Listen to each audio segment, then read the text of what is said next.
ये कहानी एक स्कूल के छात्र की है जिसका नाम योन सी यून है। वह पढ़ाई में बहुत होशियार है और हमेशा टॉप करता है। वह शांत, आत्मनिर्भर और क्लास में बहुत ही लो प्रोफाइल रहता है। वह सिर्फ पढ़ाई में ध्यान देता है और किसी से ज्यादा बातचीत या मजाक नहीं करता। एक स्कूल की गणित प्रतियोगिता में सी यून ने गोल्ड मेडल जीता। जब उसके होमरूम टीचर ने उसे सर्टिफिकेट दिया तो वह बिल्कुल शांत और बेपरवाह दिखा। वहीं उसका एक क्लासमेट यंग बिन, जिसे ब्रॉन्ज मेडल मिला था, बहुत खुश और उत्साहित था। यंग बिन असल में क्लास का गुंडा था। वह अक्सर कमजोर और शांत छात्रों को परेसी यून करता था। उसके लिए सी यून एक आसान निसी यूना था। एक दिन उसने जानबूझकर सी यून पर चप्पल फेंक दी और बाद में बोला कि यह गलती से हुआ। सी यून ने शांत रहकर सिर्फ इतना कहा, अगली बार ध्यान रखना। यंग बिन को सी यून का ऐसा शांत रवैया अच्छा नहीं लगा। वह उसे लड़ाई के लिए उकसाने लगा, लेकिन सी यून ने अपनी ठंडी और शांत सोच बनाए रखी। तभी क्लासरूम में स्कूल की बेसबॉल टीम का कप्तान घुस आया और चिल्लाते हुए पूछा, सूहो कौन है? जैसे ही उसने सूहो को पहचाना, उसने गुस्से में पूछा,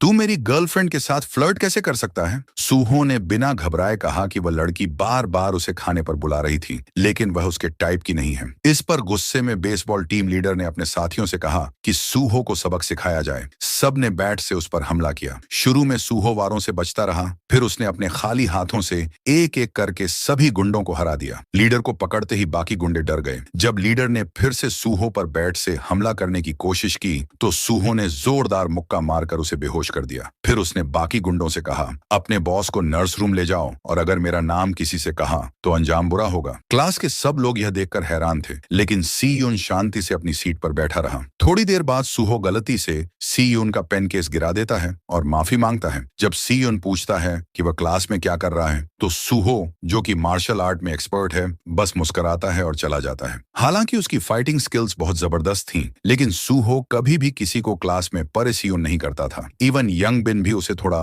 रिस्पेक्ट करता था। अगले दिन क्लास में एक नया स्टूडेंट आया जिसका नाम था बियोम सियोक। यंग बिन ने देखा कि वो लड़का शर्मीला और भोला है तो उसे तुरंत परेशान करने पहुंच गया। वह उसे अपना चमचा बनाना चाहता था। तभी सी यून आया और बोला, मेरे डेस्क से हट जाओ। यंग बिन ने मजाक उड़ाते हुए कहा, मेरा मन नहीं कर रहा, तू क्या करेगा? सी यून ने शांत भाव से पेन उठाया, उसे क्लिक किया और बोला, मैं फिर से कह रहा हूँ, हट जाओ। तभी सूहो ने बीच में आकर कहा, थोड़ा शांत रहो, मुझे नींद आ रही है। यह सुनकर यंग बिन पीछे हट गया। अगले दिन यंग बिन ने बियोम सियोक को अकेले में बुलाया और कहा कि शायद वह इस स्कूल में इसलिए ट्रांसफर हुआ क्योंकि पहले स्कूल में उसे बुली किया जाता था। फिर उसने बियोम सियोक को भरोसा दिलाया कि वह यह बात किसी को नहीं बताएगा, लेकिन बदले में उससे एक काम करवाया। उसने बियोम सियोक को एक छोटा सा पैच दिया। क्लास में एक प्रैक्टिस टेस्ट चल रही थी। यंग बिन ने इशारा किया और बियोम सियोक ने सी यून की गर्दन पर हल्की थपकी मारी और बोला, तेरे ऊपर मच्छर था। सी यून ने ध्यान नहीं दिया और टेस्ट देने लगा, लेकिन उस पैच के जरिए कोई दवाई उसे सुला रही थी। कुछ देर बाद उसे चक्कर आने लगे, नींद सी महसूस हुई और वह लड़खड़ाता हुआ वॉशरूम की तरफ गया। सी यून ने चेहरा धोकर खुद को संभालने की कोशिश की और फिर टेस्ट रूम में वापस आ गया। उसने गर्दन से पैच निकाला, खुद को थप्पड़ मारा ताकि वह जागा रहे। जब टीचर ने पूछा कि वह ठीक है या नहीं तो उसने जवाब दिया, मैं ठीक हूँ, और टेस्ट फिर से शुरू किया। जब रिजल्ट आया तो सी यून को पता चला कि वह अच्छा परफॉर्म नहीं कर पाया। उसने गुस्से में अपनी डेस्क पर जोर से हाथ मारा, जिससे सब चौंक गए। उसने देखा कि बियोम सियोक बार बार यंग बिन की तरफ देख रहा था। गुस्से में आकर सी यून उठ खड़ा हुआ, एक किताब उठाई और यंग बिन के मुंह पर जोर से मारी। फिर उसने यंग बिन के साथ खड़े एक लड़के के हाथ में पेन चुभो दिया और यंग बिन को जोर जोर से मुक्के मारने लगा। उसने पर्दा खींचा और उसे यंग बिन के चेहरे पर लपेटकर लगातार मारता रहा जब तक पर्दा खून से लाल नहीं हो गया। जब वह आखिरी बार उसे लात मारने वाला था, सूहो ने बीच में आकर उसे पीछे धकेल दिया और बोला, बस कर, अब ज्यादा मत कर। गुस्से में सी यून ने पेन केस फेंका और एक कुर्सी उठाई ताकि सूहो पर हमला कर सके, लेकिन सूहो ने आसानी से उसका वार रोका और हल्का सा जवाबी वार किया। जैसे ही सी यून ने फिर से कुर्सी उठाकर हमला करने की कोशिश की, उनकी होमरूम टीचर क्लास में आ गई और पूरी लड़ाई को रोक दिया। सूहो ने समझाया कि वह तो बस लड़ाई रोकने की कोशिश कर रहा था और उसने सी यून से कहा कि वह टीचर से माफी मांगे। अब पूरी क्लास सी यून को हैरानी से देख रही थी। होमरूम टीचर ने सी यून को अस्पताल ले जाया ताकि वह युंग बिन की हालत देख सके। जब वे युंग बिन के अस्पताल के कमरे में पहुंचे तो युंग बिन की मां ने गुस्से में पूछा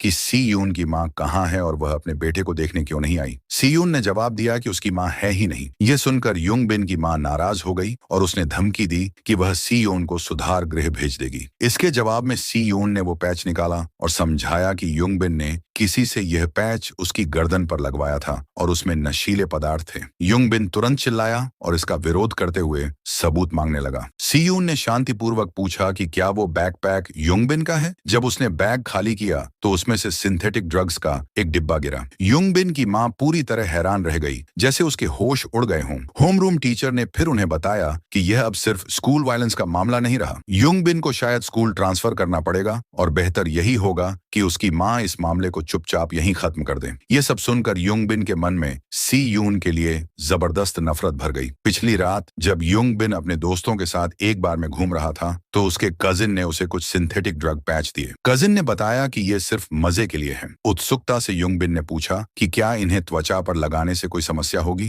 कजिन ने बताया कि इन्हें लगाने से चक्कर आ सकते हैं, नींद आने लगती है। यह सुनकर युंग बिन ने एक योजना बनाई कि वह इस पैच का इस्तेमाल करके सी यून की टेस्ट परफॉर्मेंस को खराब कर देगा। जब सी यून घर लौटा तो उसने देखा कि उसके पापा एक लंबे बिजनेस ट्रिप से लौटे हैं। उन्होंने सी यून की चोटें देखकर पूछा कि क्या हुआ। सी यून ने बस इतना कहा कि वह जिम क्लास में गिर गया था। सी यून के पापा एक प्रोफेशनल जूडो कोच थे और ओलंपिक में भी हिस्सा ले चुके थे। लगातार ट्रेनिंग और प्रतियोगिताओं के चलते उनके माता पिता के बीच झगड़े होते रहते थे और अंत में उनका तलाक हो गया। अब सी यून अपने पापा के साथ रहता था, जो ज्यादातर बाहर कोचिंग के लिए जाते रहते थे, जिससे सी यून को ज्यादातर समय खुद ही अपना ख्याल रखना पड़ता था। अगले दिन जब सी यून स्कूल पहुंचा तो उसके सारे क्लासमेट्स उसे अजीब नजरों से देख रहे थे, जैसे सब कुछ बदल गया हो। युंग बिन के दो गुर्गे सी यून के पास आए और उसे स्कूल के बाद लड़ाई के लिए ललकारा। उन्होंने कहा कि पिछली बार वह सिर्फ इसलिए किसी एक को पेन से चुभा पाया था क्योंकि वे लापरवाह थे। सी यून ने उनकी आंखों में आंखें डालकर ठंडे स्वर में कहा, तो चलो अभी निपटा लेते हैं। वह उन्हें क्लासरूम से बाहर ले गया। पूरी क्लास जिज्ञासा में उनके पीछे चल दी, यह देखने के लिए कि आगे क्या होगा। सी यून उन दोनों गुंडों को शौचालय में ले गया, चुपचाप दरवाजा बंद किया और अंदर से लॉक कर दिया। फिर उसने अपनी जेब से पेन निकाला और उसे क्लिक किया। सी यून की ठंडी और निडर आंखों को देखकर दोनों गुंडों के रोंगटे खड़े हो गए, जैसे डर की एक लहर उनके अंदर दौड़ गई हो। सी यून धीरे धीरे उनकी तरफ बढ़ता रहा,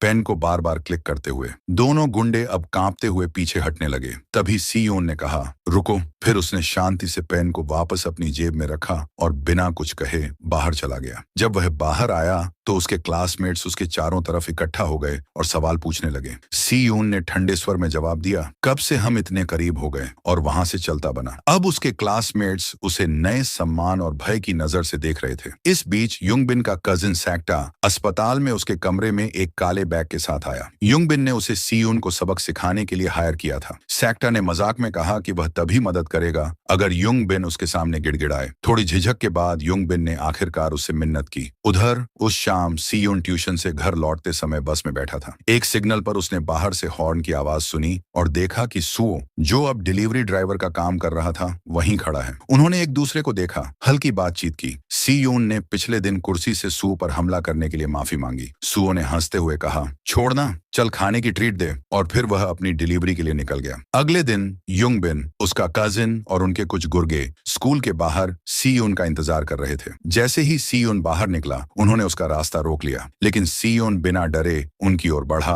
और युंग बिन की आंखों में सीधे देखा। सैक्टा ने अचानक सी यून को थप्पड़ मारा, जिससे वह थोड़ा हिल गया। दूर से कुछ छात्र यह दृश्य देख रहे थे। उन्हें देखकर बियोम सियोक नाम का छात्र तुरंत भागा और सुओ को क्लासरूम में ढूंढा, जो उस समय सो रहा था। उसने सुओ से कहा कि युंग बिन सी यून को ले गया है और उसे मदद की जरूरत है। सुओ ने पहले कहा कि होम रूम टीचर को बुला लो, मुझे काम पर जाना है। बियोम सियोक ने फिर कहा, मैं तुम्हें 2 गुना पेमेंट दूंगा। सुओ ने मुस्कुराते हुए सिर हिलाया और कहा, ठीक है, अब काम पर लगते हैं। सी यून को युंग बिन और उसके साथियों ने एक सुनसान जगह पर ले जाया, जहां युंग बिन का कजिन सैक्टा पहले से ही तैयार खड़ा था। उसने अपनी गैंग की एक लड़की को बाहर खड़ा कर दिया था ताकि कोई अंदर ना आ सके और वे शांति से सी यून को पीट सकें। युंग बिन ने सैक्टा से कहा, इस लड़के के हाथ तोड़ दो ताकि ये दोबारा कभी पढ़ाई न कर सके। सी यून ने फौरन स्थिति को आंका, दुश्मनों की संख्या, उनकी पोजीशन और आसपास की चीजें। फिर उसने जेब से अपना पेन निकाला और सैक्टा पर वार किया। सैक्टा ने हाथ से वार रोक रुका, लेकिन सी यून ने तुरंत जेब से एक ठोस चीज निकाली और उससे सैक्टा को मारा। इसके बाद सी यून ने एक गमले को उठाया और सैक्टा के सिर पर दे मारा। फिर उसमें की मिट्टी बाकी गुंडों के चेहरे पर फेंक दी। उसने एक डस्टबिन को युंगबिन के पैरों की तरफ लात मारी और एक एक करके युंगबिन के साथियों को गिराना शुरू कर दिया। युंगबिन के साथ आए दो सहपाठी सिर्फ खड़े होकर ये सब देख रहे थे, डर के मारे हिल तक नहीं पाए। जैसे ही सी यून वहां से जाने लगा, सैक्टा पीछे से उस पर झपटा, उसे जमीन से उठाया और जोर से पटक दिया। यह मौका देखकर युंगबिन ने सी यून को लातों से पीटना शुरू किया और अपने एक साथी से कहा, इसके हाथ पकड़ो। जब सी यून को काबू में कर लिया गया तो युंगबिन ने उसके हाथ पर पैर रखकर उसे रौंदा, मानो उसकी हड्डियां तोड़ देना चाहता हो। उसी वक्त बाहर खड़ी लड़की ने एक नीली रफ्तार को पास से गुजरते देखा। वो सुओ था। सुओ ने अंदर घुसते ही एक गुंडे की गर्दन पर लात मारी, फिर युंगबिन को धक्का देकर पीछे किया और फिर स्पिन करते हुए एक और लड़के को बाहर कर दिया। सुओ ने सी यून की तरफ हाथ बढ़ाते हुए कहा, अब बस यहीं खत्म होता है सब कुछ। लेकिन तभी सैक्टा पीछे से झपटा और सुओ को जमीन पर गिरा दिया। दोनों में जोरदार मुक्केबाजी शुरू हुई। सैक्टा ने सुओ को कई बार चेहरे पर मारा, जिससे वह कुछ देर के लिए बेहोश जैसा हो गया। अब जब सुओ अस्थायी रूप से नीचे था, युंगबिन ने आदेश दिया, इस पर हमला करो। 3 गुंडे सी यून पर टूट पड़े। सी यून ने पूरी ताकत से मुकाबला किया, लेकिन जल्दी ही वह गिर गया और बेरहमी से पिटने लगा। लेकिन फिर सुओ उठा। उसने सैक्टा पर जबरदस्त घूंसे मारे और उसे चौक होल्ड में पकड़ लिया। लेकिन तभी उसने देखा कि युंगबिन एक कांच की बोतल उठाकर सी यून पर वार करने वाला है। सुओ तुरंत दौड़ पड़ा, लेकिन सैक्टा ने उसे पीछे से रोक लिया और तभी बियोम सियोक आ गया। उसने तेजी से दौड़ते हुए युंगबिन को धक्का दिया, जिससे वह जमीन पर गिर पड़ा और बोतल हाथ से छूट गई। सुओ ने आगे बढ़कर कहा, एक लड़के पर 3-3 लोग हमला कर रहे हो, शर्म नहीं आती? अगर मैं होता तो खुद का मुंह टॉयलेट में डुबो देता। उसी पल सैक्टा के पास उसके बॉस का फोन आया, जिसने उसे तुरंत बुलाया। सैक्टा वहां से चला गया। सी यून ने युंगबिन की तरफ देखा और कहा, बस करो अब। और फिर सी यून, सुओ और बियोम सियोक तीनों गर्व से वहां से बाहर निकल गए। बाहर आते ही सुओ ने सी यून और बियोम सियोक से कहा, चलो तुम्हें एक जबरदस्त जगह ले चलता हूं कुछ खाने के लिए। लेकिन जब वो वहां पहुंचे तो पता चला कि वह जगह सुओ की ही पार्ट टाइम नौकरी की जगह थी। सुओ ने जल्दी से मालिक से माफी मांगी कि वह लेट हो गया है और फिर अपने दोस्तों से कहा, चलो मेरी मदद करो, फिर जो मन करे खा लेना। सी यून ने फर्श पोंछना शुरू कर दिया और बियोम सियोक बर्तन धोने लगा। थोड़ी देर बाद सी यून ने सुओ से पूछा, तुम थकते नहीं क्या? इतना सब काम करते हो? सुओ ने मुस्कुराते हुए कहा, अरे ये तो कुछ भी नहीं, वीकेंड पर तो मैं मूविंग का काम भी करता हूँ। सी यून को अब समझ आया कि सुओ क्लास में अक्सर थका थका क्यों दिखता है और वो उसकी मेहनत से काफी प्रभावित हुआ। खाना खाते समय बियोम सियोक ने सी यून से माफी मांगी, सॉरी मैंने वो ड्रग पैच तेरी गर्दन पर चिपकाया था। सी यून ने उसकी माफी कबूल कर ली। सुओ भी उनके साथ बैठा बड़े चाव से खाना खा रहा था। उसने देखा कि सी यून अब भी कुछ शांत और गंभीर है, तो उसने एक टुकड़ा मीट सलाद में लपेटा और सी यून के मुंह के पास लाकर कहा, खा ले, जान नहीं चली जाएगी। सी यून ने पूछा, हाथ धोए थे? सुओ ने हंसते हुए कहा, सीधा खा ले, मरेगा नहीं, और मीट को उसके मुंह में डाल दिया। तीनों लड़कों के बीच दोस्ती और गहरी हो गई। उधर बियोम सियोक घर जाकर सुओ के इंस्टाग्राम पर उसकी तस्वीरें देखने लगा। अब वह उसे अपना असली दोस्त मानने लगा था। दूसरी ओर सैक्टा अपने बॉस रयू से मिलने गया। उसके हाथ पर पट्टी बंधी हुई थी। रयू ने पूछा, ये कैसे हुआ? उसके साथ खड़ी लड़की ने बताया कि उसका कजिन युंगबिन पिट गया था, इसलिए वो लड़कों से भिड़ गए थे। रयू गुस्से से भड़क गया। उसने सैक्टा के पेट में कई घूंसे मारे और फिर एक ईंट उसके हाथ पर मार दी ताकि उसे सबक मिल जाए। अब वापस तीनों दोस्तों की ओर सू ने कहा, चलो थोड़ा रिलैक्स करते हैं, पूल खेलने चलते हैं। सी यून ने कहा, मैं तो पढ़ाई के लिए जा रहा हूँ। सुओ बोला, अरे आज पढ़ाई छोड़, थोड़ा मजा कर। सी यून ने क्यू स्टिक उठाई और बॉल्स को देखकर भौतिकी और ज्योमेट्री का इस्तेमाल करते हुए पहला शॉट मारा और सीधा पॉकेट में चला गया। सब हैरान रह गए। उसने 2 गेम लगातार जीत लिए। सुओ तक हार गया। जब सी यून ट्यूशन के लिए जाने लगा, सुओ ने कहा, एक आखिरी गेम, जो हारेगा वो तीनों के लिए नूडल्स का बिल देगा। आखिर में सुओ हार गया और उन्हें खाना खिलाना पड़ा। फ्रस्ट्रेट होकर सुओ बोला, चलो कुछ पीने चलते हैं, मूड ठीक करना है। लेकिन सी यून बोला, मुझे घर जाना है। सुओ ने हंसते हुए बियोम सियोक का हाथ पकड़ लिया और बोला, चल भाई हम दोनों चलते हैं। दूसरी ओर सैक्टा, जिसका हाथ अब पट्टी में लिपटा था, युंगबिन युंगबिन से मिलने गया, जहां उनका बॉस रयू भी मौजूद था। रयू ने एक नई चाल सोची, तीनों लड़कों को एक बड़े कर्जे में फंसाने की योजना। वहीं दूसरी ओर सी योन एक कन्वीनियंस स्टोर में एक छाता खरीदने गया क्योंकि बारिश शुरू हो गई थी। वहां उसने देखा कि एक लड़की चालाकी से लिपस्टिक चुरा रही थी। वो लड़की थी याना, उसी गैंग की सदस्य जिसने पहले सी यून से झगड़ा किया था। याना ने जल्दी से सी यून का हाथ पकड़ लिया और बोली, बेबी चलो ना बाहर, ताकि वो चुपचाप निकल सके। बाहर आकर सी यून ने चुपचाप छाता खोला और अकेला चलने लगा। याना फिर उसके पास आई, उसका हाथ पकड़ा और बोली, अरे तो चलो साथ चलते हैं। वो उसे स्पाइसी राइस केक की दुकान ले गई। वहां याना ने सी यून का फोन लिया और अपना नंबर सेव कर लिया। बोली, तुम्हारा एटीट्यूड मुझे पसंद है, मुझे ऐसे बुरे लड़के पसंद हैं। सी यून ने उसे खाने का ऑफर दिया और खाना खाकर दोनों अलग हो गए। उसी समय रयू एक स्कूल के लड़के को टॉर्चर कर रहा था, जिसने उससे जुआ खेलने के लिए पैसे उधार लिए थे और अब चुका नहीं पा रहा था। रयू ने धमकी दी, अगर तेरी माँ ने 3 दिन में पैसे नहीं दिए तो मैं तुम्हारा घर जला दूंगा। रयू का असली धंधा था छात्रों को जुए में फंसाना और फिर उन्हें भारी कर्ज में डालना। युंगबिन अपनी क्लास में अपना सामान लेने आया क्योंकि अब उसे स्कूल में पढ़ने की अनुमति नहीं थी। उसने सी यून से कहा, थोड़ी बात करनी है। सी यून ने कहा, बोलने को कुछ बचा ही नहीं, लेकिन युंगबिन के बार बार कहने पर वह मान गया। चारों स्टूडेंट्स आर्ट रूम में मिले। युंगबिन जमीन पर घुटनों के बल बैठ गया और बोला, प्लीज झूठ बोल दो कि वो ड्रग्स मेरे नहीं थे।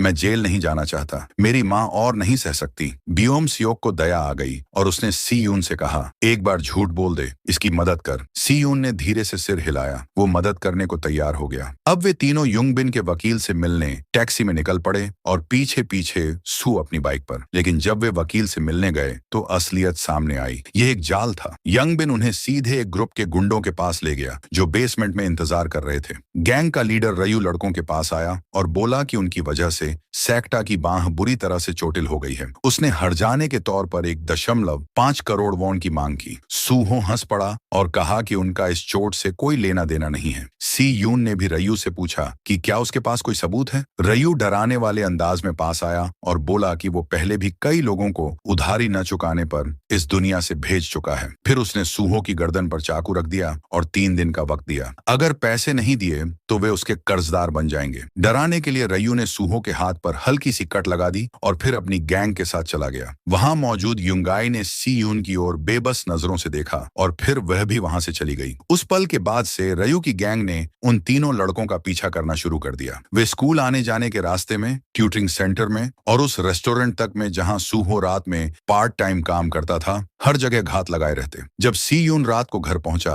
तो गैंग के लोग उसका पीछा करते हुए दरवाजे तक आ गए। गुस्से में सी यून ने युंगाई को कॉल किया और बाहर मिलने के लिए कहा। वे एक कॉफी शॉप में मिले। सी यून ने सीधे पूछा कि वो गैंग लीडर कौन है। युंगाई ने बताया कि उसका नाम रयू है। वो उन्हें घर और नौकरी देता है, लेकिन उसके लिए वो बस कचरा है। उसने चेतावनी दी कि रयू पैसे के लिए किसी को भी मार सकता है और सलाह दी कि उसे पैसे दे देने चाहिए, चाहे आधे ही क्यों ना हो। सी यून ने पूछा कि अगर उसने पैसे नहीं दिए तो क्या होगा। युंगाई बोली, तुम्हारी जिंदगी तबाह हो जाएगी जैसे हमारी हो गई। फिर सी यून ने पूछा, अगर पैसे दे भी दिए तो क्या सब कुछ सही हो जाएगा। इस सवाल पर युंगाई चुप हो गई। उधर बियोम सियोक अपने पिता के सो जाने पर चुपके से उनके कमरे में गया और कुछ कीमती चीजें ढूंढने लगा। उसे एक महंगी घड़ी मिल गई। अगली सुबह बियोम सियोक ने सी यून और सूहो को एक प्राइवेट रूम में बुलाया और 1,50,00,000 वॉन निकाल कर दिखाए। उसने सुझाव दिया कि ये पैसे रयू को दे दिए जाएं ताकि ये सब खत्म हो जाए। सूहो को शक हुआ और पूछा कि उसके पास इतने पैसे आए कहां से। बियोम सियोक ने स्वीकार किया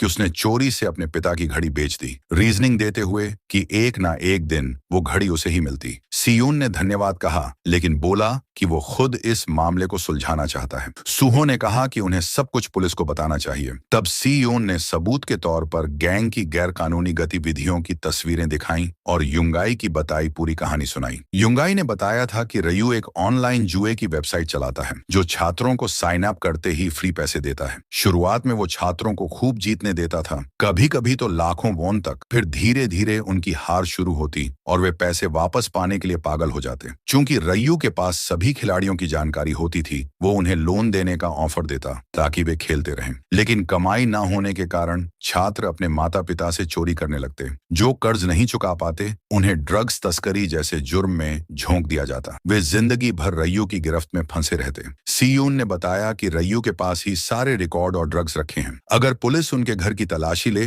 तो सब सामने आ सकता है। तीनों स्कूल से बाहर निकलने लगे और जब उन्होंने गैंग मेंबर्स को बाहर देखा तो सूहो ने कहा कि वो अकेला जाएगा। उसने कहा वो गैंग का पता भेज देगा और फिर बाकी दो दोस्त पुलिस को बुला लें। दोस्तों को अलविदा कहकर सूहो अकेले ही रय्यू से मिलने निकल पड़ा। रय्यू ने पूछा, क्या तुम तीनों अलग अलग हो गए? पैसे लाए हो? सूहो ने शांत भाव से कहा, जरा रुको, और फिर बोला कि वो स्कूल के टॉप स्टूडेंट्स में से है। उसने सुझाव दिया कि थोड़े बदलावों से रय्यू की जुए की वेबसाइट की कमाई दोगुनी हो सकती है। सूहो ने बताया कि उसके कजिन ने उसे वो स्कैम वेबसाइट दिखाई थी और उसने रेफरल सिस्टम जोड़ने का सुझाव दिया जिससे पूरी स्कूल में जुआ फैल सके। रय्यू इस बात से खुश हुआ और बोला, चलो कार में बैठो। युंगाई ने रय्यू से इजाजत ली कि वो पीछे रहकर बाकी दो लड़कों को पकड़ कर लाएगी। रय्यू ने इजाजत दी लेकिन अपने एक आदमी को साथ भेजा। फिर युंगाई भागकर सीयून के पास आई और गैंग की लोकेशन दे दी ताकि वो पुलिस को बता सके। सीयून ने सूहो को टेक्स्ट कर पुष्टि की कि क्या वही जगह है। उधर बियोम सियोक भी चिंतित हो गया और टैक्सी में बैठ गया। सीयून ने पूछा, कहाँ जा रहे हो? बियोम सियोक बोला, पैसे देकर सब खत्म कर दूंगा। सीयून पुलिस को संपर्क करने चला गया। उधर युंगाई से एक गैंग मेंबर ने पूछा कि उसके इरादे क्या हैं। उसने जवाब दिया, मैं चाहती हूँ कि रय्यू जेल जाए, हम अब और ऐसे नहीं जी सकते। उसने याद दिलाया कि वो गैंग मेंबर भी ये जिंदगी नहीं चाहता था। रय्यू के ठिकाने पर पहुंचते ही सूहो ने चुपचाप अपनी स्मार्ट वॉच की रिकॉर्डिंग शुरू कर दी। उसने दरवाजे के नीले रंग की तारीफ करते हुए ऑडियो रिकॉर्डिंग सीयून को भेज दी। रय्यू ने सूहो को अंदर बुलाया और बैठते ही उसका मोबाइल मांगा। सूहो ने कहा, मुझे अपनी प्राइवेसी प्यारी है। तभी पीछे से एक गुंडे ने सूहो के सिर पर वार किया और वो गिर पड़ा। रय्यू ने फिर एक डंडा उठाया और सूहो को कुछ और बार मारा। फिर उसका फोन लेकर देखा कि पुलिस रास्ते में है। गुस्से में रय्यू ने सूहो को जोर से लात मारी जिससे वो बेहोश हो गया। उसी समय बियोम सियोक टैक्सी से पहुंचा और नीले दरवाजे वाला घर ढूंढ निकाला। जैसे ही उसने दरवाजा खोला उसे रय्यू और एक गुंडा दिखे जो सूहो को कंधे पर उठाए हुए था। बियोम सियोक ने तुरंत पैसे निकाले और कहा, मेरे दोस्त को छोड़ दो। रय्यू ने उसे कॉलर से पकड़ा और घसीट कर ले गया। फिर उसे कार में डाला, सारे सबूत भी साथ लाद लिए और भागने की तैयारी करने लगे। पुलिस सायरन की आवाज सुनकर वे जल्दी से निकल गए। उधर सीयून एक पुलिस कार में बैठा था और गैंग के ठिकाने की ओर जा रहा था। वहां पहुंचने पर पुलिस ने घंटी बजाई लेकिन किसी ने दरवाजा नहीं खोला। पुलिस को शक हुआ कि शायद सीयून की जानकारी गलत हो। उन्होंने कहा कि बिना सर्च वारंट के सिर्फ इन तस्वीरों के आधार पर वे कुछ नहीं कर सकते। निराश सीयून ने देखा कि पुलिस कार में वापस बैठ गई लेकिन सीयून ने हार नहीं मानी। वो घर के किनारे गया, दीवार फांदी और ऊपर चढ़कर एक वजन से खिड़की का शीशा तोड़ा। हाथ अंदर डालकर दरवाजा खोला और कमरे में घुस गया। वहां उसे जमीन पर खून के निशान दिखे। उसने तुरंत सूहो को कॉल किया। हालांकि सीयून ने कई बार कोशिश की लेकिन वह सूहो से संपर्क नहीं कर पाया। उसी समय उसने पास ही एक तिजोरी देखी जिसका दरवाजा खुला हुआ था। गैंग लीडर रय्यू ने सैक्टा को कॉल करके आदेश दिया कि वह तुरंत योंगई को लेकर उसके पास पहुंचे, वरना वह सैक्टा के साथियों की सारी जानकारी पुलिस को सौंप देगा। ये सुनते ही सैक्टा ने योंगई की ओर मुड़ते हुए कहा कि वह थोड़ी देर में वापस आएगा और उसे अपनी क्रेडिट कार्ड का इस्तेमाल करके कुछ दिनों के लिए कहीं रुकने की सलाह दी। उसने जोर देकर कहा कि योंगई उसका पीछा न करे। उसी समय योंगई को सीयून का फोन आया। सीयून ने उसे बताया कि वह गैंग के ठिकाने तक पहुंच चुका है लेकिन वहां कुछ भी नहीं मिला। लगता है कि वे सूहो को पहले ही कहीं और ले जा चुके हैं। योंगई ने तुरंत उसे एक ट्रैकिंग ऐप डाउनलोड करने को कहा और पेशकश की कि वह अपनी लोकेशन शेयर करेगी ताकि वह उसका पीछा कर सके। उसने जोर देकर कहा कि सीयून को पुलिस के साथ आना ही होगा वरना वे सब खत्म हो जाएंगे। इसके बाद योंगई ने आग्रह किया कि वह सैक्टा के पीछे जाए। उसने सीयून से विनती की कि वह उसे साथ चलने दे। उधर सीयून को योंगी की ओर से एक मैसेज मिला जिसमें बताया गया कि सूहो संभवतः एक पार्क में हो सकता है। देरी किए बिना सीयून उस पार्क की ओर दौड़ा। उसी समय सैक्टा और योंगई भी पार्क पहुंचे जहां गैंग लीडर से मिलने के लिए गेट खोला गया और उन्हें अंदर ले जाया गया। अंदर जाते हुए योंगई लगातार अपनी लोकेशन सीयून के साथ साझा करती रही। सैक्टा अपराध बोध से भरा हुआ योंगई से माफी मांगता है कि उसने उसे रय्यू की आपराधिक गतिविधियों में घसीटा। इसी दौरान सीयून पार्क पहुंचा और देखा कि गैंग की गाड़ियां बाहर खड़ी थीं।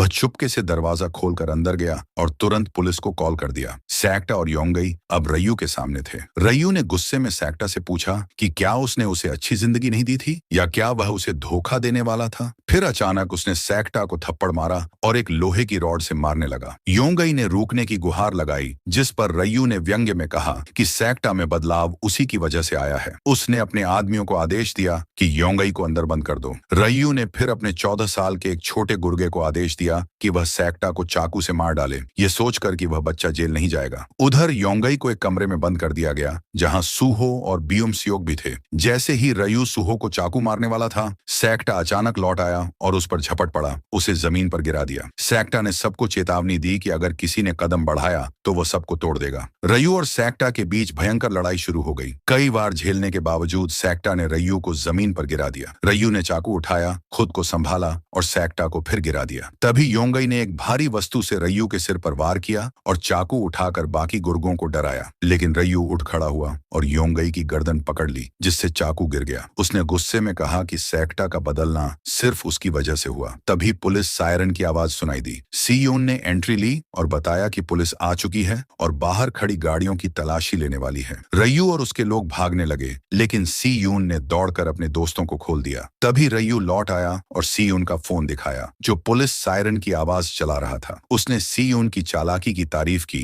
फिर फोन तोड़ दिया और अपने आदमियों को हमला करने को कहा। सीयून और सूहो ने डटकर मुकाबला किया। रयू ने फिर चाकू उठा लिया और सैक्टा ने योंगई और बच्चे को भागने को कहा। वे तीनों भागे, लेकिन असली पुलिस को देखकर छुप गए। लड़ाई जारी रही। सीयून को 2 गुंडों ने लात घूंसों से मारा और रयू ने उसके गाल पर चाकू से चीरा मारा। ठीक उसी समय पुलिस पहुंची और अपने हथियार तान दिए। रयू ने एक गुंडे को पुलिस की तरफ धक्का दिया और भागने लगा। सीयून ने उसका पीछा किया। थोड़ी दूर जाकर रयू रुका, सोचा कि बच गया है, लेकिन सीयून उसके पीछे पहुंच गया। सीयून ने एक लकड़ी की छड़ी उठाई और हमला करने बढ़ा, लेकिन रयू ने उसे पछाड़ दिया। रयू चाकू निकालकर उसे मारने ही वाला था कि तभी सूहो पहुंचा और कहा, अब लड़ाई शुरू करो। सूहो ने उसके वारों को चतुराई से टाला और दोनों दोस्तों ने मिलकर रयू को काबू में लिया। सूहो ने उसका चाकू छीन लिया, लेकिन रयू ने उसे गला पकड़कर दबोच लिया। सीयून ने जल्दी से अपनी बेल्ट उतारकर रयू की गर्दन कस दी, लेकिन रयू ने उसे भी गिरा दिया। फिर सूहो ने लड़ाई जारी रखी, लेकिन वह भी घूंसे खा रहा था। यह देखकर सीयून ने एक ईंट उठाई और जैसे ही सूहो ने एक जोरदार किक मारी, रयू लड़खड़ाकर गिर गया और बेहोश हो गया। इसके बाद सूहो ने सीयून से पूछा, तुम अकेले उसके पीछे क्यों गए? सीयून बोला,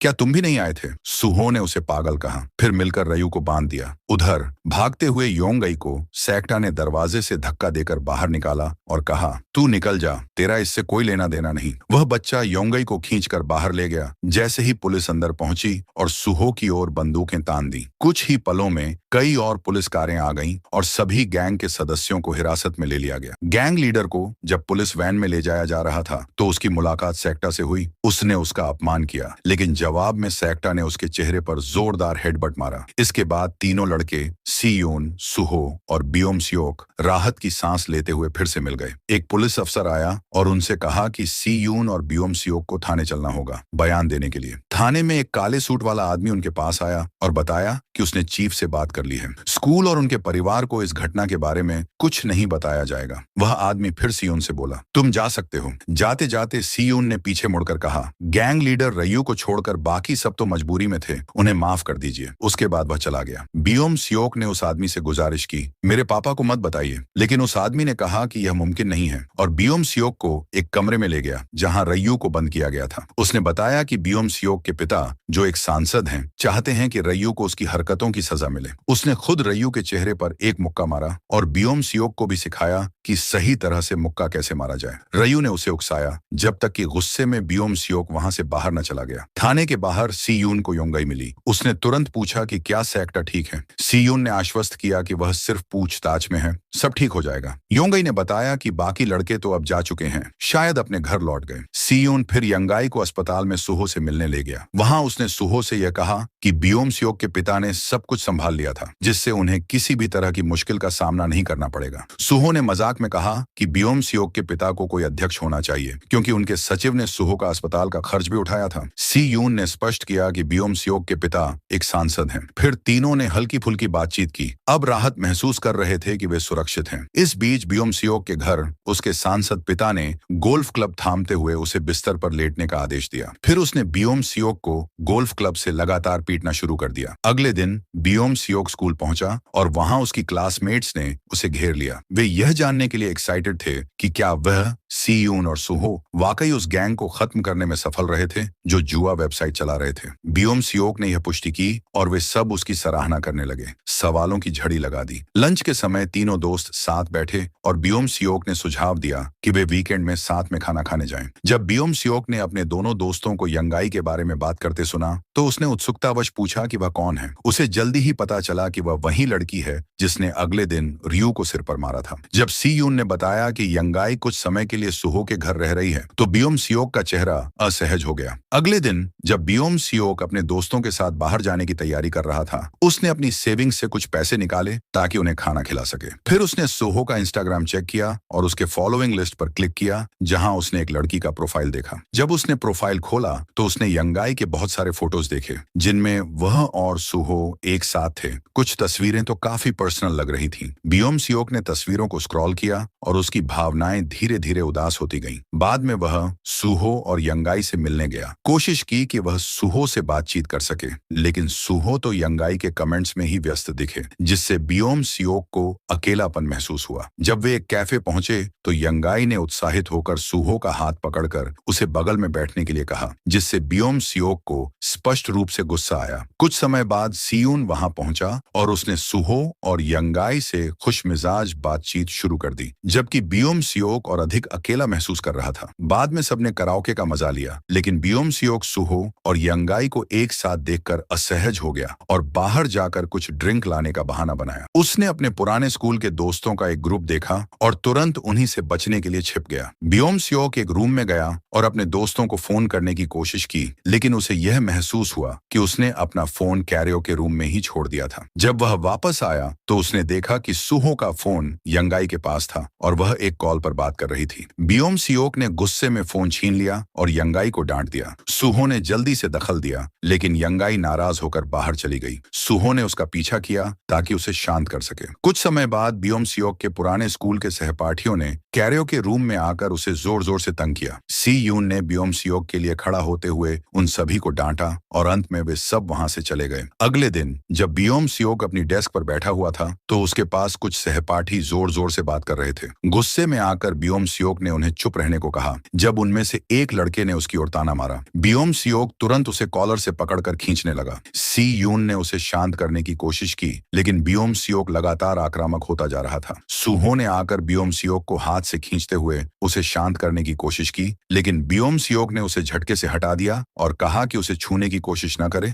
फिर अकेला चल दिया। यह पता चला कि वे लड़के जो पिछले रात कैरियोके बार में थे वही लड़के थे जिन्होंने बियोम सियोक को अपने पुराने स्कूल में तंग किया था। अब वे उसे लगातार फोन करके उसे मिलने के लिए मजबूर कर रहे थे। अगले दिन सी यून और सुहो बियोम सियोक के घर गए। बियोम सियोक ने उन्हें अंदर आने के लिए कहा। सुहो ने देखा कि घर काफी बड़ा और खूबसूरत था और उसने परिवार की एक तस्वीर पर टिप्पणी की जिसमें बियोम सियोक का परिवार खुश नजर आ रहा था। बियोम सियोक ने कहा कि वे असल में उसका परिवार नहीं थे। उसके पिता ने उसे गोद लिया था जब वह राजनीति में आया था ताकि अपनी सार्वजनिक छवि को बढ़ावा दे सके। सी यून ने फिर उन बुलीज के बारे में बात की जिन्हें उन्होंने कैरियोके में देखा था और इस पर बियोम सियोक ने अपने दोस्तों से कहा कि ये वही लड़के थे जिन्होंने उसे पुराने स्कूल में परेशान किया था। उन्होंने उसे बार बार अस्पताल भेजा और अंततः स्कूल बदलने के लिए मजबूर किया। उसने बताया कि कैरियोके बार में उनसे मिलने के बाद वे उसे लगातार कॉल कर रहे थे ताकि वह उनके साथ घूमे। सुहो ने पूछा कि वे ऐसा क्यों कर रहे थे तो बियोम सियोक ने कहा कि वह हमेशा चुपचाप रहता था, लेकिन वे उसे अपनी स्थिति को ऊंचा दिखाने के लिए निशाना बना रहे थे। सुहो ने यह सुझाव दिया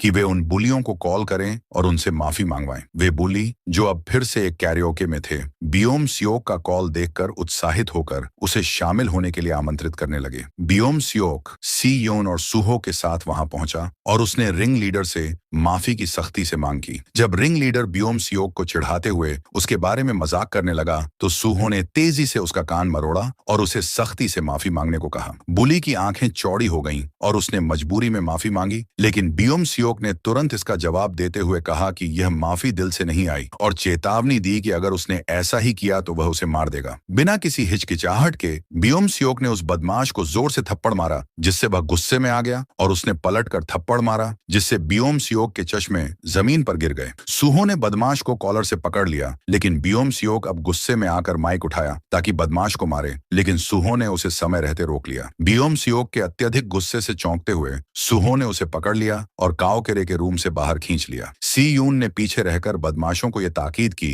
कि वे बियोम सियोक को फिर से परेशान न करें। बाहर बियोम सियोक ने सूहो से कहा कि वह फिर कभी उसके पास हाथ न डाले। गुस्से में बियोम सियोक ने सूहो पर कुछ ऐसे शब्दों से हमला किया जिससे सूहो का गुस्सा भड़क गया। सूहो ने बियोम सियोक को दीवार से चिपका दिया और गुस्से में कहा। फिर थोड़ी देर बाद बियोम सियोक गुस्से के साथ चला गया। सीयून ने बियोम सियोक से पूछा कि क्या हो रहा है, लेकिन बियोम सियोक ने कहा कि वह ठीक है और बिना किसी समझाए वहां से चला गया। जब वह जा रहा था तो वही बदमाश जिनसे अभी तक वह भिड़ चुका था उसे बार बार कॉल कर रहे थे। वे अब उससे हिसाब चुकता करना चाहते थे। बियोम सियोक ने जल्दी से उनसे बचने की कोशिश की, लेकिन वह यंग बिन के 2 गुर्गों से टकरा गया। इन बड़ी बड़ी गुंडों को देखकर पुराने बदमाश डरने लगे। उन्होंने बियोम सियोक पर गालियां दी, लेकिन उसके नए दोस्तों ने बीच में आकर कमजोर बदमाशों को खींच लिया और उन्हें एक अच्छी धुलाई दी। रिंग लीडर बदमाश ने बियोम सियोक को चिढ़ाया तो बियोम सियोक ने उसे लात मारी और फिर अपनी भड़ास निकालते हुए उसे बार बार लातें मारी। इसके बाद उसके नए दोस्तों ने उसका उत्साह बढ़ाया, जिससे बियोम सियोक का गुस्सा और बढ़ गया। अंत में उसे एक ऐसा समूह मिल गया जो उसकी रक्षा करेगा और उसकी प्रतिष्ठा बढ़ाएगा। इसके बाद उन्होंने सब मिलकर क्लब जाने का फैसला किया। बियोम सियोक ने पैसे का एक ढेर निकाला और उन्हें मौज मस्ती करने के लिए उकसाया, जिससे उसके नए दोस्त उससे प्रभावित हो गए। उन्होंने एक दूसरे को इंस्टाग्राम पर फॉलो करना शुरू किया और बियोम सियोक ने दिखाने के लिए कि वह उनके साथ सामंजस्य बैठा सकता है, शराब पीने की शुरुआत कर दी। बाद में उसने सूहो का इंस्टाग्राम प्रोफाइल देखा और अनफॉलो बटन पर टिक किया। कुछ देर सोचने के बाद उसने अनफॉलो कर दिया। बियोम सियोक ने अपने नए दोस्तों को प्रभावित करने के लिए फ्लर्टिंग के हुनर का प्रदर्शन किया। शराब की बोतल पकड़े हुए वह सुंदर लड़कियों के टेबल के पास गया और उन्हें अपनी चतुराई से प्रभावित किया। एक लड़की ने भी उसे एक ड्रिंक दिया, जिससे वह और भी विश्वास से भरा हुआ महसूस करने लगा। अगले दिन बियोम सियोक कक्षा में देर से पहुंचा और उसकी तबीयत हल्की सी खराब थी, क्योंकि रात को शराब पी थी। जब सी यून ने पूछा कि क्या वह शराब पीकर आया है, तो बियोम सियोक ने सवाल को नजरअंदाज किया और कक्षा के पिछले हिस्से में जाकर पहले रात मिले 2 बदमाशों से बात करने लगा। वह खुश था, जिससे सी यून को कोई शक नहीं हुआ। लैब सत्र के दौरान बियोम सियोक ने सी यून और सूहो के साथ बैठने के बजाय बदमाशों के साथ बैठने का फैसला किया और उनके साथ हंसी मजाक करता रहा। सी यून चिंतित हुआ और बियोम सियोक को बाहर बुलाया ताकि उनसे बात कर सके। बाहर सी यून ने पूछा कि वह अचानक उन बदमाशों के इतना पास कैसे आ गया। बियोम सियोक ने घमंडी तरीके से जवाब दिया कि यह सी यून का मामला नहीं है और सूहो पर आरोप लगाया कि वह शुरू से ही उसे नीचा समझता था। ठीक उसी समय सूहो पीछे से आया और पूछा कि क्या बियोम सियोक उसके पीछे बात कर रहा है। बियोम सियोक ने ठंडे तौर पर कहा, तो क्या हुआ अगर मैं बात कर रहा हूँ, और चला गया। कुछ समय बाद रात को एक बदमाश ने बियोम सियोक को क्लब में ले जाकर यंग बिन से मिलवाया, जो उनके समूह का नेता था। यंग बिन ने बियोम सियोक को अपने दोस्तों से मिलवाया, जिसमें कुछ सुंदर लड़कियां और एक मशहूर बॉक्सिंग खिलाड़ी भी था। जब यंग बिन ने पूछा कि क्या बियोम सियोक अब सी यून और सूहो से मिलना छोड़ चुका है, तो बियोम सियोक ने चिढ़ते हुए कहा कि सूहो हमेशा खुद को कोई राजा समझता था। यंग बिन हंसा और कहा कि सूहो को एक दिन सबक सिखाना पड़ेगा। स्कूल में बियोम सियोक अपने नए दोस्तों के साथ और करीब आ गया। उसने उनके साथ सिगरेट पीनी शुरू कर दी और रोमांटिक मामलों पर बात करने लगा। वह अपनी सीट भी बदलकर बदमाशों के पास बैठने लगा। सी यून चिंतित हुआ और बाद में उन बदमाशों से कहा कि बियोम सियोक का फायदा ना उठाएं, क्योंकि सारे पैसे जो वे पार्टी करने और जूते खरीदने के लिए खर्च करते थे बियोम सियोक से आते थे। बाद में सी यून ने सूहो से पूछा कि बियोम सियोक ने उनसे दूरी क्यों बनाई है, लेकिन सूहो ने कहा कि अब उसे बियोम सियोक की चिंता नहीं करनी चाहिए। कुछ देर बाद एक बदमाश अपने दोस्तों और बियोम सियोक के साथ खाने के लिए लाइन में बिना खड़े हुए चला आया। सूहो ने जोर से पूछा कि क्या उन्हें लगता है कि वह लाइन में खड़े होने की जरूरत नहीं समझते, और फिर बदमाश को धक्का दे दिया। बाकी सब लाइन में खड़े हो गए, लेकिन बियोम सियोक वहीं खड़ा रहा, हिलने से मना कर दिया। सूहो उसके पास गया, उसे घूरते हुए कहा कि लाइन में खड़े हो। बियोम सियोक ने नफरत से कहा, मैं नहीं चाहता, और फिर सूहो ने उसे भी धक्का दे दिया। बियोम सियोक गुस्से में खड़ा हुआ, फिर अपने दोस्तों के साथ बाहर चला गया। बाहर बियोम सियोक ने एक बदमाश से पूछा कि क्या ऐसा कोई है जो सुहो को पीट सके, और फिर उसने किसी भी कीमत पर सुहो को हरवाने के लिए पैसे देने का ऑफर दिया। उस बदमाश ने बताया कि वे पहले रात एक बॉक्सिंग खिलाड़ी से मिले थे और उसे लड़ा सकते हैं। बाद में बियोम सियोक और उसके दोस्तों ने उस बॉक्सिंग खिलाड़ी से मिलने के लिए यंग बिन के स्कूल का रुख किया और उसे 1 मिलियन वन की रकम ऑफर की। खिलाड़ी ने खुशी से स्वीकार किया और वादा किया कि वह सुहो को उसके जन्मदिन पर हराएगा और मुकाबला लाइव दिखाएगा। शाम को जब सुहो डिलीवरी करने जा रहा था तो यंग बिन और 2 बदमाशों ने उसकी मोटरसाइकिल के फ्रंट ब्रेक खराब कर दिए। बियोम सियोक ने दूर से पूरी घटना पर नजर रखी। सुहो ने जब महसूस किया कि उसके ब्रेक काम नहीं कर रहे तो उसने गाड़ी को संभालने की कोशिश की, लेकिन वह कारों से टकरा गया और गिर गया। यह देखकर बदमाशों की टोली घबराई कि शायद सुहो को गंभीर चोटें आई होंगी या वह मारा भी जा सकता था। वे लोग जल्दी ही वहां से भाग गए, लेकिन बियोम सियोक वहां रुका रहा और परेशान कर देने वाले भाव से घूरता रहा। कुछ समय बाद सुहो होश में आया और घबराया हुआ इधर उधर देखने लगा। अगली सुबह सुहो देर से क्लास पहुंचा। उसके पैर में चोट लगी थी और वह लंगड़ाता हुआ चल रहा था। जैसे ही वह अंदर गया उसने देखा कि बियोम सियोक उसे बहुत ही तीव्र और अजीब नजरों से घूर रहा था। ब्रेक के बाद सुहो ने बियोम सियोक से कहा कि वह उसे देखना बंद करे क्योंकि इससे उसे घबराहट हो रही है, और फिर उसे वहां से चले जाने को कहा। आखिरकार सुहो का जन्मदिन आ गया। यंगाई और सी यून ने उत्साहित होकर सुहो के घर को सजाया पार्टी के लिए। उसी समय बॉक्सर फाइटिंग रिंग में सुहो का इंतजार कर रहा था। बियोम सियोक यू ने सुहो को वहां बुलाने के लिए उसे कॉल किया, लेकिन जब वह संपर्क नहीं कर पाया तो उसने एक और योजना बनाई। जब युंगाई सो रही थी और सुहो के लौटने का इंतजार कर रही थी ताकि पार्टी शुरू की जा सके, तभी उसे बियोम सियोक का एक मैसेज आया। उसमें उसने उसे थोड़ी देर के लिए बाहर मिलने को कहा और यह बात सुहो को न बताने को भी कहा, कहकर कि वह उसे एक तोहफा देना चाहता है। युंगाई ने सीयून से कहा कि वह कन्वीनियंस स्टोर जा रही है और जल्दी से बाहर निकल गई। जब वह बियोम सियोक से मिली तो उसने सबसे पहले माफी मांगी कि उसने बिना इजाजत के उसका फोन उठाया था। फिर उसने सुझाव दिया कि वह सुहो की बर्थडे पार्टी में आए और दोनों से सुलह कर ले। बियोम सियोक ने घमंड से कहा कि उसके पास सुहो से सुलह करने की कोई वजह नहीं है। तभी युंगाई ने देखा कि युंग बिन और उसके गैंग के लोग पास ही छुपे हुए थे। उधर सुहो घर लौट आया था और सी यून के साथ बैठकर गेम खेल रहा था, युंगाई का इंतजार करते हुए। भूख लगने पर सुहो पिज्जा गरम करने गया। सी यून ने युंगाई को कॉल किया, लेकिन वह नहीं मिली। तभी उसने सुहो के फोन पर युंगाई का एक मैसेज देखा जिसमें लिखा था कि उसे किडनैप कर लिया गया है और उसका पता भी दिया था। सी यून ने पूरी बात समझी और अंदाजा लगा लिया कि यह सब बियोम सियोक का बदला लेने का प्लान है। उसने युंगाई को रिप्लाई किया कि वह जल्दी पहुंच रहा है, फिर मैसेज डिलीट कर दिए और सुहो का फोन बंद कर दिया। सी यून ने सुहो से कहा कि वह थोड़ी देर के लिए कन्वीनियंस स्टोर जा रहा है और वहां से निकल गया। उधर बियोम सियोक युंगाई से पूछ रहा था कि क्या वह और सुहो रिलेशनशिप में है।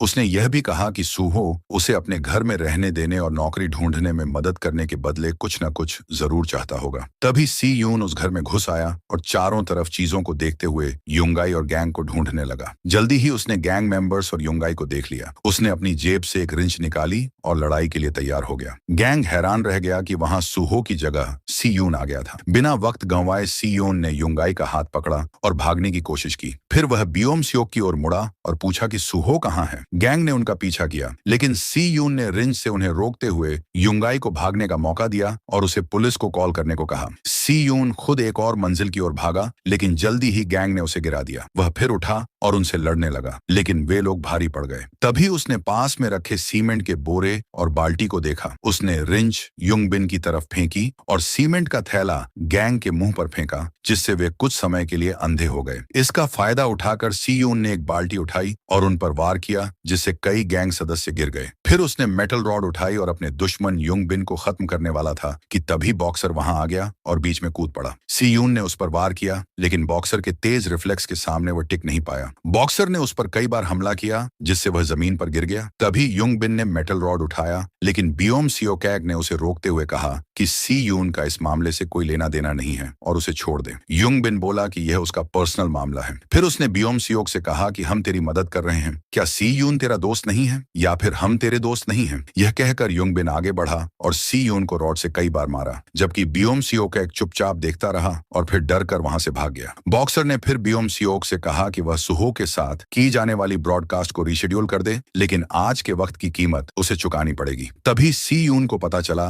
कि पुलिस रास्ते में है और सब लोग वहां से भाग गए। युंगबिन ने जाते जाते सी यून से कहा कि वह उसे लंबे समय तक तड़पाएगा। सी यून की आंख खुली तो वह एम्बुलेंस में था। पास ही पुलिस युंगाई से बयान ले रही थी। जब वह सब कुछ बताने लगी तो सी यून ने बीच में रोकते हुए कहा कि वह अकेले ही आया था। उसने चुपचाप युंगाई से कहा कि यह सब सुहो को न बताए। उधर सुहो अपने बर्थडे पर सबका इंतजार कर रहा था, लेकिन कोई नहीं आया तो वह हैरान हो गया। अंत में उसे अपना फोन सोफे के कुशन के नीचे मिला। उधर जब बियोम सियोक बाहर निकल रहा था तब उसे सी यून का कॉल आया। सी यून ने उससे विनती की कि वह रुक जाए और सुहो को अकेला छोड़ दे, लेकिन बियोम सियोक ने फोन काट दिया। बाद में सी यून के पिता अस्पताल आए और उसके जख्म देखकर पूछा कि क्या वह फिर किसी से लड़ पड़ा। सी यून ने झूठ कहा कि वह सीढ़ियों से गिर गया था। पिता ने फिर कहा कि उसे डिस्चार्ज होने के बाद किसी दूसरे स्कूल में ट्रांसफर कर दिया जाएगा। सी यून ने जवाब दिया, आपको अचानक मुझसे इतनी फिक्र कब से होने लगी? अगली सुबह सुहो क्लास पहुंचा, लेकिन वहां न सी यून था और न ही बियोम सियोक। उसने सी यून को कॉल किया, लेकिन कोई जवाब नहीं मिला। बाद में सी यून का मैसेज आया कि उसे कुछ पर्सनल काम है, इसलिए वह कुछ दिन स्कूल नहीं आएगा। चिंतित सुहो ने युंगाई से पूछा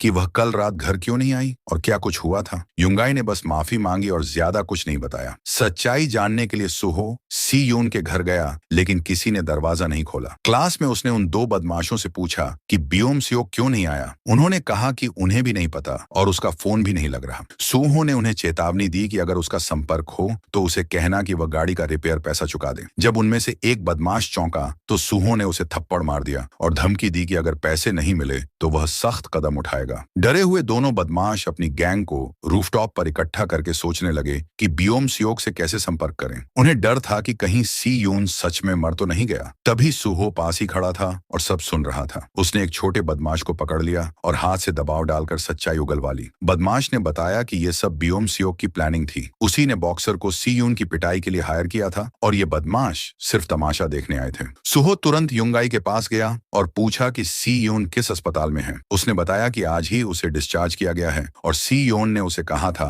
कि वह सुहो को कुछ भी न बताए। सी यून, जो अब अस्पताल से घर आ चुका था, जब दरवाजे की घंटी सुनी तो आवाज से पहचाना कि सुहो आया है। सुहो ने कहा कि उसे एक गिलास पानी चाहिए। सी यून ने जैकेट पहनकर दरवाजा खोला। सुहो ने देखा कि सी यून के एक हाथ पर पट्टी बंधी थी, लेकिन शांत रहकर कहा, कल फाइनल एग्जाम है, तुम्हें वहां होना चाहिए। इसके बाद सुहो वहां से चला गया। उधर बियोम सियोक का पिता, जो एक जाने माने राजनेता था, पुलिस से सब कुछ जानकर घर लौटा और बियोम सियोक की बहुत पिटाई की। उसने उसे बेइज्जती कहकर चिल्लाया और कहा कि अब वह उसे विदेश भेज देगा और कभी वापस नहीं आने देगा। गुस्से में बियोम सियोक घर से भागा। बटलर ने उसे रोकने की कोशिश की, लेकिन वह टैक्सी में बैठ गया। बटलर ने टैक्सी की नंबर प्लेट की फोटो ले ली। टैक्सी में बैठकर बियोम सियोक ने देखा कि उसके बदमाश दोस्तों के कई मिस्ड कॉल आए हैं और सुहो का एक मैसेज भी था। मैसेज खोलते ही उसने देखा कि उसके दोस्त जमीन पर घुटनों के बल बैठे हैं और सुहो ने लिखा है, अगर तू फोन नहीं उठाएगा तो इसका अंजाम सब भुगतेंगे। इस बीच सुहो ने गैंग लीडर यंगबिन का सामना किया और उसे धमकाते हुए अपने हाथों से पीटते हुए कहा कि वह बियोम सियोक को कॉल करे और उसे बुलाए। यंगबिन ने कहा कि उसे बियोम सियोक का कुछ पता नहीं है क्योंकि उसका फोन बंद है। तभी जब सुहो यंगबिन की एक उंगली मरोड़ने ही वाला था, तभी बियोम सियोक का फोन आया। सुहो ने उससे पूछा कि वो कहाँ है और उसे छिपना बंद करने को कहा।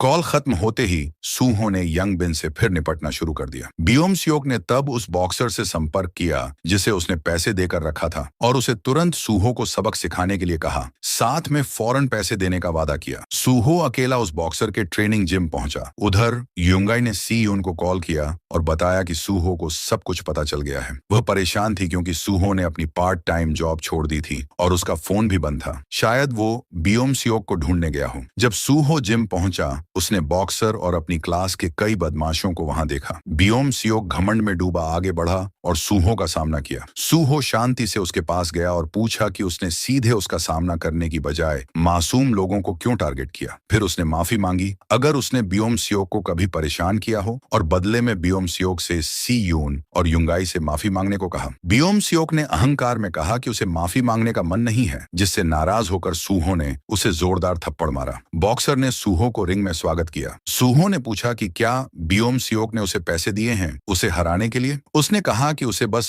थोड़ा वार्म अप चाहिए, फिर तुरंत उन बदमाशों पर घूंसे और लातों की बरसात कर दी। उसने बॉक्सर को याद दिलाया कि वो पहले भी उसे हरा चुका है। बॉक्सर ने सू हो को रिंग में चुनौती दी और लाइव वीडियो में ऐलान किया कि वह उसी इंसान से लड़ने जा रहा है जिसने उसे मिडिल स्कूल में हराया था। मैच शुरू हुआ और दोनों एक दूसरे के इर्द गिर्द घूमने लगे। बॉक्सर ने पहले सूहो की टांग और फिर शरीर पर किक मारी, लेकिन जल्दी ही सूहो ने उसे पछाड़ दिया, उसे गिराया और उसके चेहरे पर लगातार घूंसे बरसाए। बॉक्सर ने सूहो को लात मारकर दूर किया और खड़ा होकर तेज पंच और किक से हमला किया। सूहो ने उसका जवाब दिया और उसे फिर से नीचे गिरा दिया, जिससे वह बेहोश हो गया। बाहर खड़े एक बदमाश ने सूहो की टांग पकड़ी, जिससे वह गिर गया और बॉक्सर ने इस मौके का फायदा उठाते हुए उसके चेहरे पर जोरदार किक मारी, जिससे सूहो बेहोश हो गया। बियोम सियोक घमंड में भरकर रिंग में आया और सूहो को ताना मारते हुए पूछा कि वो खुद को क्या समझता है और ये कि उसके जैसा कोई उसके सामने इस तरह कैसे देख सकता है। कमजोर हालत में भी सूहो ने बियोम सियोक से कहा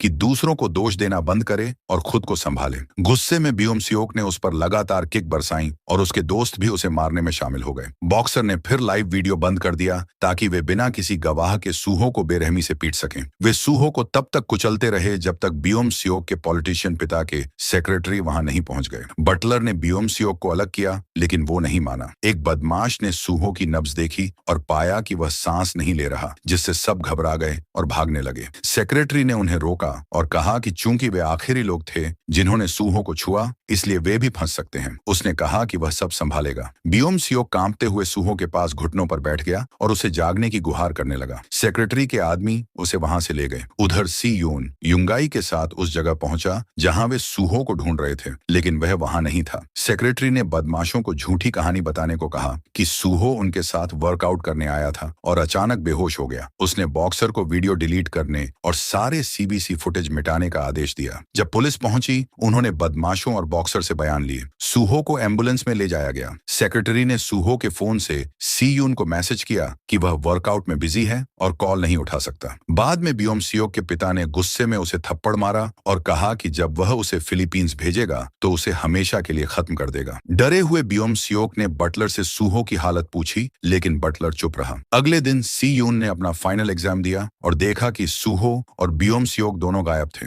एग्जाम खत्म कर उसने फोन देखा तो युंगाई के कई मिस्ड कॉल थे। फोन करने पर उसे पता चला कि सूहो अस्पताल में बेहोश है। युंगाई ने बताया कि कोई आया था, सूहो का सारा अस्पताल खर्च चुका दिया और उसकी दादी से कुछ पेपर पर साइन करवा लिए, शायद बियोम सियोक से जुड़े हुए। सी यून तुरंत अस्पताल भागा जहां सूहो की दादी उसकी देखभाल कर रही थी। सी यून की आंखों में आंसू आ गए जब उसने सूहो को वेंटिलेटर पर गंभीर हालत में बेहोश देखा। युंगाई ने उसे घर जाकर आराम करने को कहा क्योंकि अगला एग्जाम अभी बाकी था। सी यून ने गुस्से से सूहो को देखा और वहां से निकल गया। उधर सेक्रेटरी ने बियोम सियोक से कहा कि वह अपने पॉलिटिशियन पिता के साथ स्कूल जाकर सभी से अलविदा कहे। बियोम सियोक ने फिर से सूहो की हालत पूछी तो सेक्रेटरी ने कहा कि वो जिंदा है, लेकिन अगर उसे जिंदा रखना है तो अपना बर्ताव सुधारे। सी यून एक दूसरे स्कूल पहुंचा और यंग बिन की क्लास पूछी। जब यंग बिन क्लास में आया तो सभी सहमे हुए थे। अचानक सी यून ने उसका सिर पकड़कर उसे डेस्क पर पटका और जमीन पर गिरा दिया। उसने यंग बिन से पूछा कि वो कमीना कहाँ है। फिर उसने एक पेन लेकर यंग बिन के कंधे में घुसा दिया और बॉक्सर का लोकेशन बताया। यंग बिन डर के मारे सब कुछ बता बैठा कि बॉक्सर जिम में है, वो खुद नहीं था, बस वीडियो देखा था और बियोम सियोक ही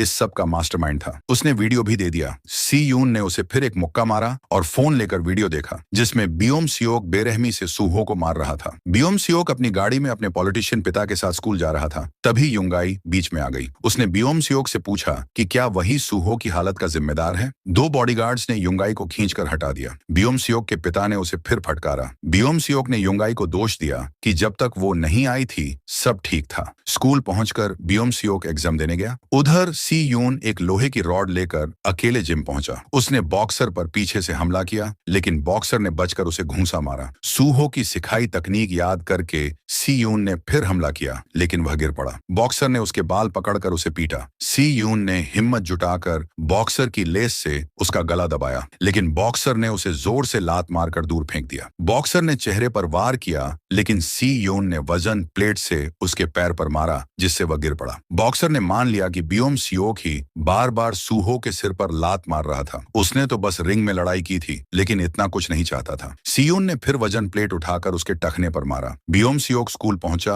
और क्लास में गया। सी यून ने क्लास में आग बुझाने वाला सिलेंडर उठाया और बदमाशों पर हमला किया। एक को पटका झटका, दूसरे को मुक्का मारा और सभी को बेहोश कर दिया। फिर बियोम सियोक से कहा, मैंने तुम्हें पहले ही रोका था, हम कभी दोस्त थे। सी यून ने बियोम सियोक को गिराया, मारने ही वाला था लेकिन रुक गया और पूछा, क्यों किया ये सब? बियोम सियोक बोला, मुझे नहीं पता। सी यून ने उसे मारा नहीं और चला गया। प्रधानाचार्य और नेता ने उसे जाते देखा। सी यून ने कांच तोड़ा और चिल्लाया, मुझसे क्या चाहते हो सब? फिर रोता हुआ निकल गया। सी यून अस्पताल गया और सूहो के पास बैठकर सो गया। अचानक सपना आया। सूहो बोला, तू पागल है क्या, यहाँ तक आ गया? दोनों ने माफी मांगी और मुस्कुराए, लेकिन असल में सूहो अब भी कोमा में था। कुछ समय बाद बियोम सियोक पढ़ाई के लिए फिलीपींस चला गया। किसी को नहीं पता उसका क्या हुआ। युंगाई ने खुद को सबके जीवन से अलग कर लिया। पॉलिटिशियन ने पहले सी यून को सुधार गृह भेजना चाहा, लेकिन वीडियो देखकर छोड़ दिया। पर उसने यह पक्का किया कि कोई स्कूल सी यून को न ले। सिर्फ एक दूर गांव का स्कूल तैयार हुआ। माँ उसे अंदर छोड़ना चाहती थी, लेकिन वह अकेला गया। पिता ने कहा, तूने बहुत अच्छा किया। क्लास में बदमाश लड़के थे। सी यून का परिचय हुआ। उसकी आवाज बहुत धीमी थी। एक बदमाश ने उसकी किताबें जमीन पर फेंकी और कहा, तू मेरा गुलाम बनेगा। सी यून बोला, मुझे यही उम्मीद थी। उसने एक पेन उठाया और उस बदमाश की आंखों में सीधा देखा। थोड़ी देर बाद किसी ने एक टैटू वाले लड़के को बताया कि नया लड़का उनके आदमी को हरा चुका है। उसने पूछा, अब क्या करना है? अगर ये कहानी आपको पसंद आई हो तो लाइक और सब्सक्राइब जरूर करें। आपकी राय कमेंट्स में जरूर बताएं। अगली वीडियो में मिलते हैं।